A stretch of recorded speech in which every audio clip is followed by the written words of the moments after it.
Alright. As much as I did have fun with the 16-bit Jurassic Park titles, that's not what we're here to talk about today. Let's talk about what I consider to be a match made in heaven. Jurassic Park Operation Genesis is a theme park simulation game that was released in 2003 for the Windows PC, PlayStation 2, and Xbox. The game itself is based around the main trilogy of Jurassic Park, and it features 25 different species of dinosaurs from the first 3 films. The game also features similar mechanics to just about any other theme park simulation game. You manage prices and guest happiness. However, since this is Jurassic Park, it tosses in the extra difficulty of making sure dinosaurs don't break out and kill all of your guests. After we get past all these production cards, I intend to show you the game's opening cinematic in all of its compressed and bit-crushed glory. However, if you don't want to see this and you'd rather just skip on to the rest of the review, go ahead and go to 3 minutes and 40 seconds for you mobile users, or click the annotation if you're at a desktop.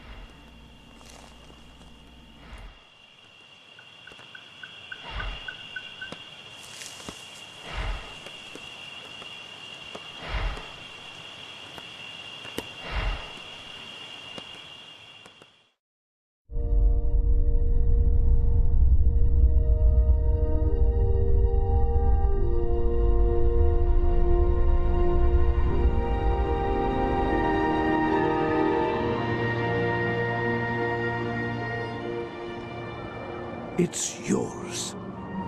Jurassic Park. It's your job to make it work. Just build the park and populate it with dinosaurs.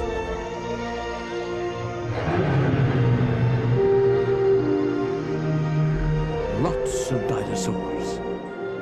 This will be the greatest theme park in the history of the world.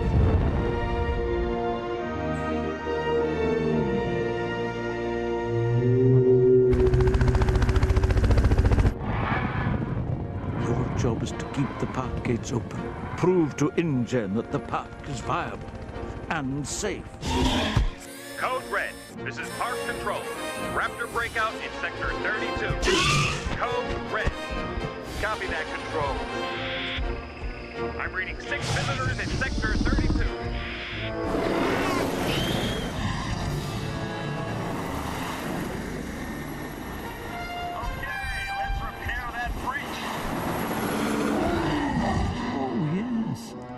You have a T-Rex. Don't forget, he's a hunter. Design it, build it, breed dinosaurs. It's yours. Jurassic Park.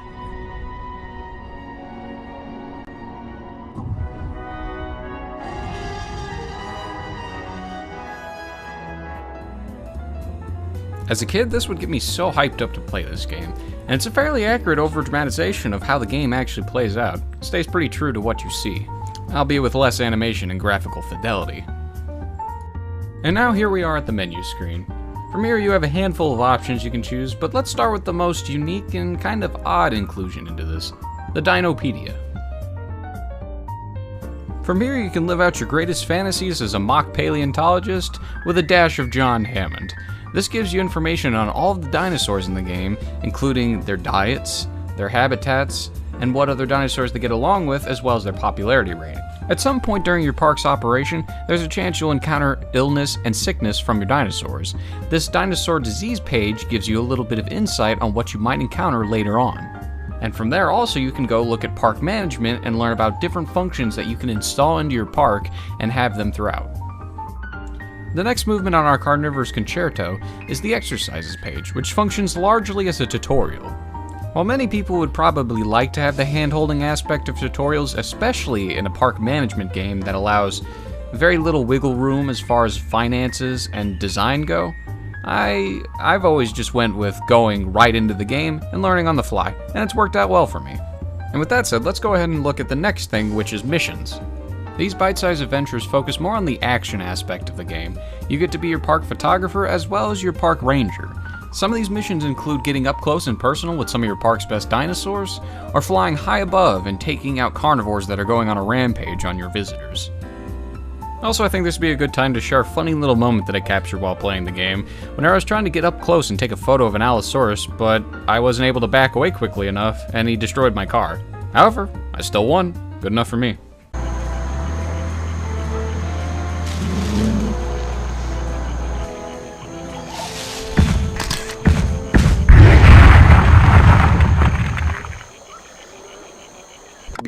masterful work. Those photos will prove beyond doubt that we have living, breathing dinosaurs. I guess this just goes to show that John Hammond has no qualms about the deaths of his employees. Anyway, let's go talk about Site B, which is an unlockable game mode that happens whenever you beat all the missions. This game mode is obviously referencing the remote island of Isla Sorna, which was codenamed Site B in The Lost World and Jurassic Park 3. The story of Isla Sorna is that it was an island that was inhabited by InGen, and eventually its facilities got shut down and nature reclaimed the island, allowing dinosaurs to roam freely, a la Skull Island from the King Kong franchise. And that's basically what you get to do here.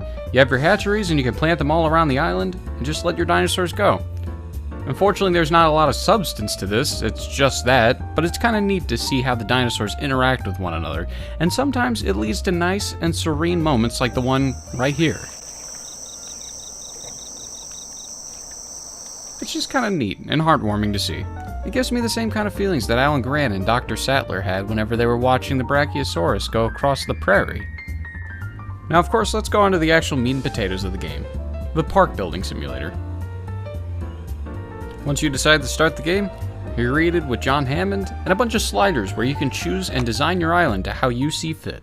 Hello, my name is John Hammond, and I am in charge of InGen, the company that you now work for. Your job is quite simple, really. Build a park, create dinosaurs, and entertain people. Of course, we'll be keeping an eye on you as well. We'll watch your park rating and give you feedback on your performance. But in the end, the success or failure of Jurassic Park, it's all up to you. After you select the type of island you want, you're greeted with your blank island in the mail system where you get to meet some familiar faces you might remember from the franchise. An important face to get familiar with again is Dr. Henry Wu, who serves on your park's research and development team. Visiting his research page allows you to develop new attractions, security, and various other technologies for your dinosaurs to improve your park. Another important piece is Dr. Alan Grant, who will serve as your park's chief paleontologist. He will manage your dig team and your fossil market, where you can get new fossils that you can use to develop more healthy dinosaurs by extracting more and more DNA. This is a very crucial part of the gameplay because the more of the genome that you complete, the longer that their lifespans will be, so you'll be saving more money in the long run. After you get that going, you can begin building a hatchery and a fence, and then linking it to your park with various other attractions to start the very beginnings of your own Jurassic Park.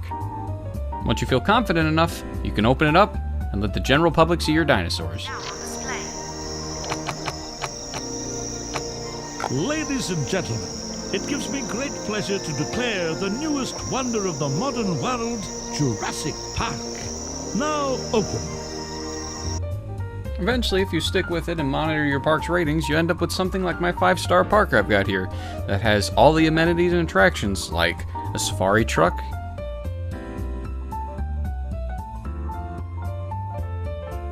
a balloon adventure, and security that you cannot believe. I'm serious. I tried demolishing the walls so I could show you what it's like whenever a dinosaur goes on a rampage and eats all your customers, but my sentry guns were so good, they took out all the dinosaurs. So, yeah. Now, surprisingly, unlike the actual film of Jurassic Park, dinosaurs are not your biggest threat here. It's actually twisters. Whenever they strike the island, they will destroy everything. They will rack up the bill in fatalities, and they will rack up the damage. It's a nightmare, but thankfully they're pretty rare to see, so usually you can get a whole session in without actually seeing one, but whenever you do, hit the deck. Beyond that, your only main objective is get to 5 stars and make sure your park doesn't go into the red. It's pretty simple and straightforward. It might seem boring to some, but that's the whole entire point of these kind of simulation games. You're supposed to relish in the fact that you have your own little Jurassic Park that you get to manage and keep. While the game is pretty dated and shows some age in certain departments, it runs pretty well on modern machines. I can put it up to 1080p and it runs at 60 frames per second just fine.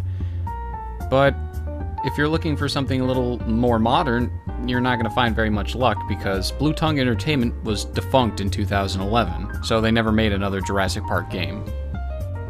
Now, of course, there has been recent phone games that have been developed, like Jurassic Park Builder by Ludia Games, but that just pales in comparison to the idea of a full-fledged PC or console simulation game like this.